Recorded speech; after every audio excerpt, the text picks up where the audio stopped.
నమస్తే welcome to Vikram TV. తెలంగాణలో TDP re entry ఇస్తే ఏ పార్టీకి లాభం ఏ పార్టీకి నష్టం అనే విశేషాలు ఈ వీడియోలో చూసేద్దాం। తెలంగాణలో తెలుగుదేశం పార్టీని పునర్నిర్మాణం చేస్తామంటూ ఏపీ ముఖ్యమంత్రి చంద్రబాబు ఇటీవల చేసిన వ్యాఖ్యలు రాజకీయ వర్గాల్లో పెను దుమారాన్ని లేపాయి। టీడీపీ పునర్జీవం జరిగితే ఏ పార్టీకి లాభం ఏ పార్టీకి నష్టం అనే లెక్కలు వేయటం మొదలైంది।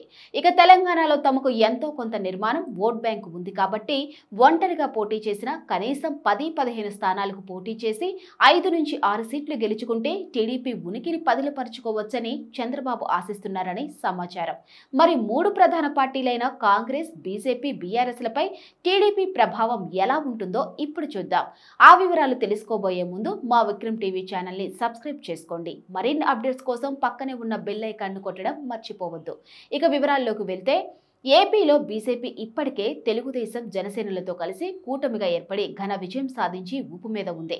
తెలంగాణలో ఇటీవల జరిగిన పార్లమెంట్ ఎన్నికలతో రెండో అతిపెద్ద పార్టీగా మారిన బీజేపీ 2028 అసెంబ్లీ ఎన్నికల్లో అధికారం చేజిక్కించుకోవాలని కలలు కంటుంది।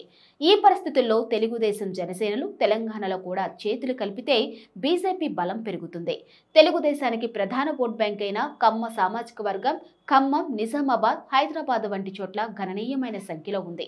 మరోవైపు జనసేనకు పవన్ అభిమానులతో పాటు అతని సామాజిక వర్గమైన కాపు సెటిలర్లు, మున్నూరు కాపులు కూడా పెద్ద సంఖ్యలోనే ఉన్నారు।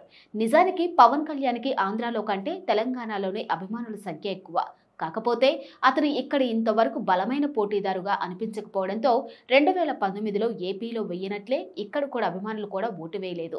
ఇప్పుడు కూటమిలో భాగస్వామిగా వస్తే మాత్రం అతనికి కూడా అభిమానులు ఎంతో కొంత తప్పకుండా వేసే అవకాశం ఉంది। మొత్తం మీద తెలంగాణలోకి తెలుగుదేశం రీ ఎంట్రీ బీజేపీకి కలిసొచ్చే అంశంగా చెప్పుకోవచ్చు। అయితే ఇక్కడ మనం ఇంకో విషయాన్ని కూడా గమనించాలి। తెలుగుదేశం పార్టీ తెలంగాణలో రీ ఎంట్రీ వలన కూటమితో పాటు బీజేపీ బలపడుతుంది కాబట్టి కాంగ్రెస్ కి ఇది మింగుడు పడని విషయమే। మరోవైపు బీఆర్ఎస్ పార్టీని మరీ ఎక్కువగా బలహీనం చేస్తే తమకే వ్యతిరేక ఫలితాలు వస్తాయేమో అని కాంగ్రెస్ పునరాలోచనలో పడినట్లు చెబుతున్నారు। 2018 అసెంబ్లీ ఎన్నికల తరువాత కేసీఆర్ ఇలా కాంగ్రెస్ ను బలహీనపరచడం బట్టే బీజేపీ పుంజుకున్న విషయాన్ని హస్తం పార్టీలోని కొందరు సీనియర్ నేతలు రేవంత్ కు గుర్తు చేశారని అంటున్నారు। టీడీపీ ఎంట్రీని బీఆర్ఎస్ సానుకూల పరిణామంగా భావించే అవకాశం ఉంది। ఎందుకంటే మళ్లీ సెంటిమెంట్ అస్త్రం తీయటానికి ఆ పార్టీకి అవకాశం లభిస్తుంది। కేవలం ఈ సెంటిమెంట్ ఆధారంగానే 2018 ఎన్నికల్లో టీఆర్ఎస్ విజయం సాధించిన సంగతి తెలిసిందే। ఈసారి తెలంగాణ మళ్లీ ఆంధ్ర పాలకుల చేతుల్లోకి వెళ్లిపోతుందంటూ ఆయన వాదన ఎత్తుకునే అవకాశం ఉంది। అయితే దీనికి ఇంకో కోణం కూడా ఉంది। తెలంగాణ ఏర్పడి 10 ఏళ్లు గడిచిపోవడంతో ఇక సెంటిమెంట్ అస్త్రం పనిచేయకపోవచ్చు కూడా। ఏది ఏమైనా గ్రేటర్ హైదరాబాద్ మున్సిపల్ ఎన్నికలు వచ్చే ఏడాది మొదట్లో జరుగుతాయి కాబట్టి తెలుగుదేశం ఒంటరిగా పోటీకి దిగుతుందా లేక బీజేపీతో పొత్తు పెట్టుకుంటుందా అనేది తెలియడానికి ఎక్కువ సమయం పట్టదు।